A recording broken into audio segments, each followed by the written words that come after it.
I'm really not good at puzzles.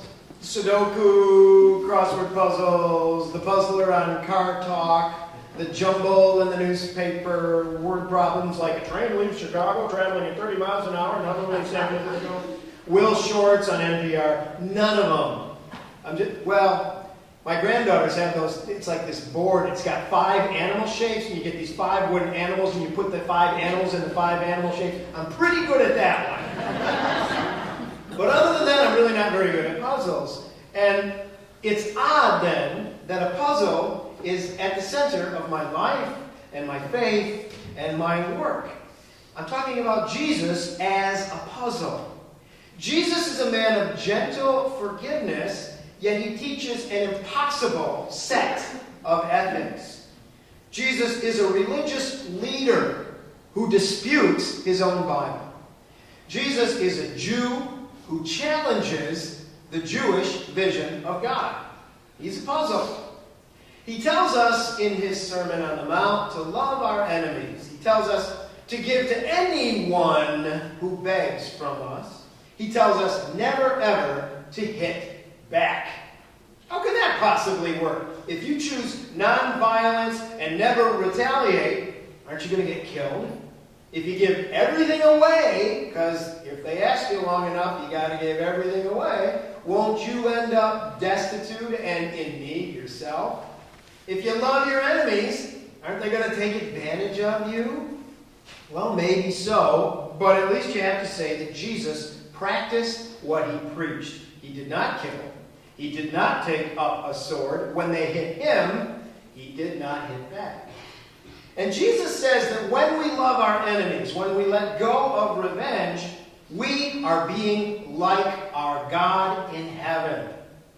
But the story of God in the Old Testament really isn't like that.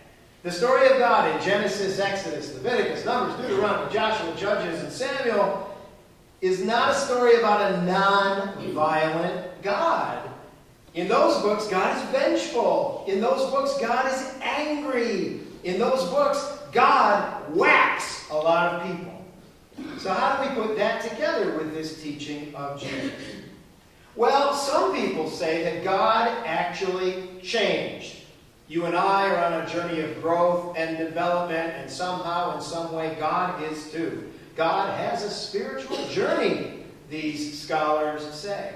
God was harsh and angry at first. God smote his enemies, wiped out most of humanity and animal life in a great flood. God told his people to exterminate their enemies. But as the story goes on, God becomes more benevolent, more compassionate, more nurturing. And you see this in the later books of the Old Testament. Now, traditional theology says God never changes, but some of these Bible scholars think that God, in fact, does change if you look at the whole narrative from beginning to end. God moves from judgmentalism to tolerance, from anger to forgiveness, from wrath to compassionate love. Now, that's not a typical way to think about God. I really don't know if I agree with that or not. I'm still thinking about this whole thing. On the other hand, there's another way to look at this puzzle. Jesus, according to this view, is saying that the Bible storytellers were wrong, at least some of the time. Jesus criticizes his own Hebrew Bible, what we call the Old Testament, in his Sermon on the Mount. Again and again, he says, "You heard that it was said in Scripture, but I say to you," and then he adjusts or corrects the biblical teaching. God was always loving and compassionate, he says, but people didn't see it. And that includes the people who told those early stories in the Bible about God's wrath. Jesus says when you see God's sun shining on everyone, when you see God's rain falling on everyone, good or bad, you see that God's care extends to all people.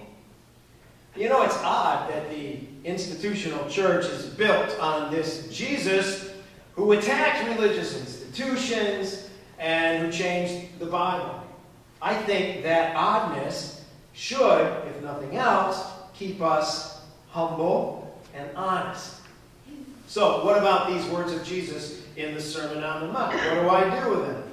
Well, I think that these words are the best of all biblical teaching. This is the high watermark, the greatest calling of all. To love God, to love your neighbors, and to love even your enemies. This is the unique teaching of Jesus among all the world religions. And I think it's the world's only hope. If we refuse this call, we are going to destroy ourselves. Just watch or read the news, and you'll see that. But here's the thing about giving up violence, giving up retaliation, giving up hatred of the enemy. I can't do it. Now, I know some of you, I've got fooled. You think I'm a nice guy because I'm a priest. Priests are nice people, right? Well, I have a heart as human as the next guy. I want revenge sometimes. I want to hit back sometimes. Certainly, I want to keep my stuff as my stuff. I don't follow the teaching of Jesus in the Sermon on the Mount. But I have taken a lesson from a guy who put butter in his coffee. This was in a church I served out in the Chicago area. This guy's name was Jerry. And he liked to stir things up. Like most churches, like our church, that church had a breakfast group that got together once a week in a local diner. And Jerry was part of the group, and every week he put some butter in his coffee because he told us it's just the same as cream. I never tried it. It didn't look good to me. But I did remember something else he said. One morning at breakfast, he said, I don't consider myself a Christian. And I was surprised because the guy was in church every Sunday. He took communion faithfully. Then he went on to say, I consider myself an apprentice Christian. I like that. An apprentice Christian. Me too. I don't live out this teaching of Jesus, even though I claim to be his follower. I've got more work to do. It really is very much like mastering a musical instrument. It takes practice. It takes years. It takes a lifetime. So I'm not going to put butter in my coffee. I'm not with Jerry on that one, but I am with him on the more important thing. I am an apprentice Christian, still working on following the Jesus way. How about you?